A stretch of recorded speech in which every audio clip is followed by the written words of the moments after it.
शंकर और नकुल बचपन के दो दोस्त थे। शंकर के पिता शहर के जाने माने एक बहुत बड़े बिजनेसमैन थे और नकुल के पिता गांव में एक प्राइवेट टीचर थे। शंकर और नकुल दोनों बहुत अच्छे दोस्त थे। दोनों एक साथ स्कूल में पढ़े। शंकर और नकुल पहले एक साथ गांव में रहते थे, लेकिन शंकर के पिता शहर चले गए और वो वहां जाकर बहुत मेहनत करके एक बहुत बड़े बिजनेसमैन बन गए थे। शंकर भी अपने पापा के साथ शहर में चला गया था, लेकिन वो दोनों अब भी बहुत अच्छे दोस्त थे। एक बार शंकर का नकुल को फोन आता है। अरे नकुल, कैसा है तू? अब तो तू मुझसे बात भी नहीं करता है। मैंने तुझे कितने फोन किए, लेकिन तूने एक का जवाब नहीं दिया।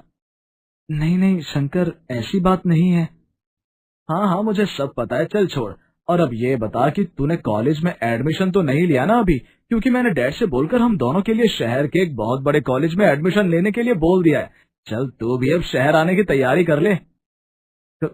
कॉलेज में एडमिशन, वो भी शहर के सबसे बड़े कॉलेज में? मगर शंकर, उस कॉलेज की फीस तो बहुत महंगी होगी। नहीं शंकर, तू ही उस कॉलेज में एडमिशन ले, क्योंकि मैं इसकी इतनी महंगी फीस नहीं दे पाऊंगा। तुझे पता है ना कि बाबा जिस स्कूल में पढ़ाते उससे बस घर का खर्चा ही चल पाता है। और अब मैं भी सोच रहा हूँ कि मैं बाबा के साथ घर में हाथ बंटवाऊं।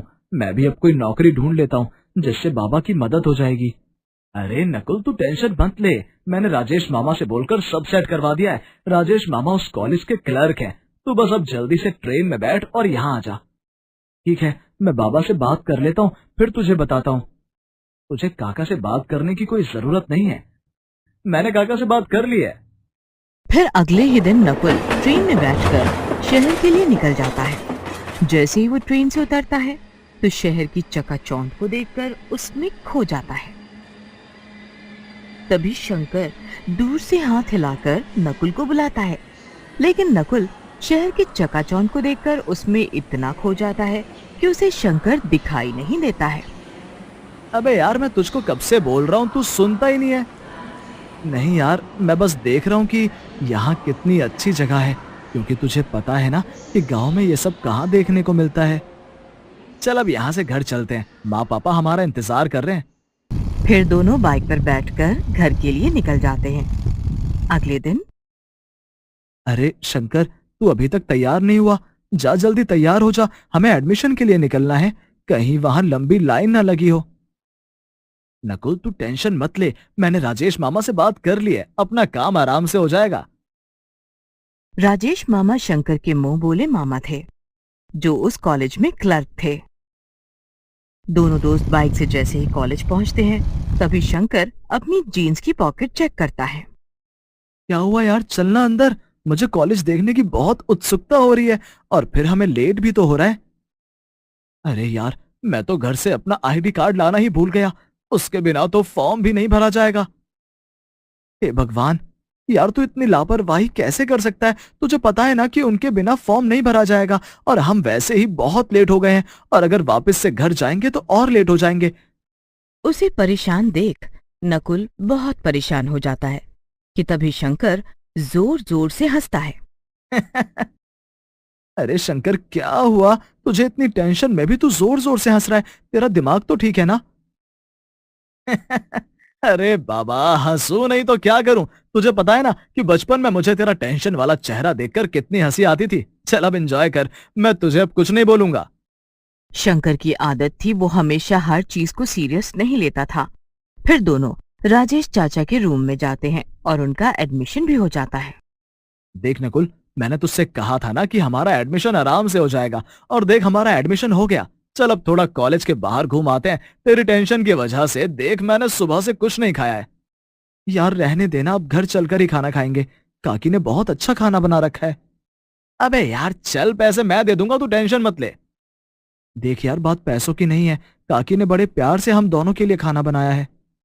वो दोनों कॉलेज से निकलकर बाहर ही आ रहे होते हैं कि तभी एक सुंदर सी लड़की उनके आगे से निकलती है।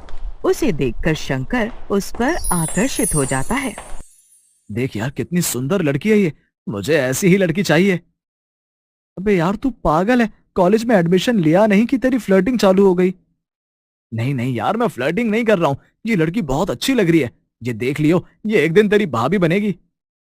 हाँ ठीक है, चल चल, घर जाने के लिए लेट हो रहा है, काकी हमारा इंतजार कर रही होंगी। ऐसा कहकर वो दोनों वहां से घर के लिए निकल जाते हैं। वो लड़की उसी कॉलेज के मालिक की बेटी थी। उसका नाम संध्या होता है। और कुछ दिनों बाद शंकर की संध्या से दोस्ती हो गई। और कॉलेज खत्म होने के बाद शंकर ने अपने पापा के बिजनेस में हाथ बटाना शुरू कर दिया। और थोड़ी टाइम बाद संध्या की शंकर से शादी हो जाती है। शंकर और संध्या खुशी खुशी रह रहे होते हैं।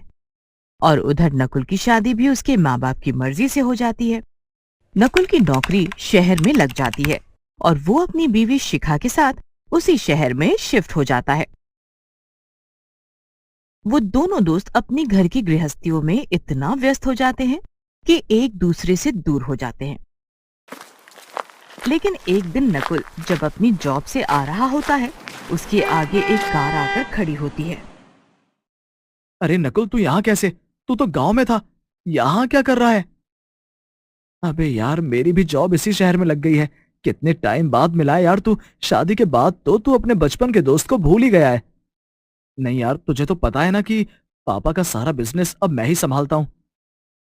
चल, अब यहाँ तक आया है तो मेरे घर ही चल, यहीं पास में ही है मेरा घर। तेरी भाभी तुझे देखकर खुश हो जाएगी। यहाँ रहता है तू, कैसे एडजस्ट करता है तू ऐसे छोटे इलाके में? ये सुनकर नकुल को अच्छा नहीं लगता है। वो सोचता है कि शंकर पहले ऐसा तो नहीं था। नकुल उसे साथ चलने के लिए बहुत मनाता है। फिर शंकर नकुल के घर चला जाता है। नकुल के घर के अंदर जाते ही वो पूरे घर को अच्छे से देखता है। थोड़ी देर बाद, अरे नकुल यार, मुझे बहुत तेज गर्मी लग रही है, जरा एसी तो चालू कर दे। यार, मेरे घर में एसी तो नहीं है, तू रुक, मैं खिड़की के दरवाजे खोल देता हूं। नहीं यार, रहने दे, अब मैं चलता हूं। अरे यार, थोड़ी देर तो रुक, तेरी भाभी तेरे लिए अच्छा सा खाना बनाकर लाती होगी। नहीं यार, तू रहने दे, मुझे लेट भी हो रहा है और तेरी भाभी भी मेरा इंतजार कर रही होगी। और हाँ, अगले हफ्ते हमारी शादी की सालगिरह है, तो जरूर आइयो और भाभी को भी लेकर आइयो। ऐसा कहकर वो चला जाता है। तभी उसकी बीवी नकुल से बोलती है, अजी, ये कैसा दोस्त है आपका? कितना घमंड है इसे अपनी दौलत पर। ये सब सुनकर नकुल को भी अच्छा नहीं लगता है, लेकिन वो कुछ नहीं बोलता है। और अगले हफ्ते अपनी बीवी को लेकर उसकी शादी की सालगिरह में पहुंच गया। शंकर का घर एक बड़े बंगले की तरह था। फिर थोड़ी देर बाद शंकर और उसकी बीवी केक कट करते हैं और फिर सब लोग उन दोनों को गिफ्ट देते हैं। लेकिन नकुल का गिफ्ट सबसे छोटा होता है, तो उसे देखकर शंकर की बीवी वो गिफ्ट लेकर एक कोने में रख देती है। ये सब नकुल की बीवी को अच्छा नहीं लगता है। फिर वो दोनों पार्टी खत्म होने के बाद बस से अपने घर चले जाते हैं।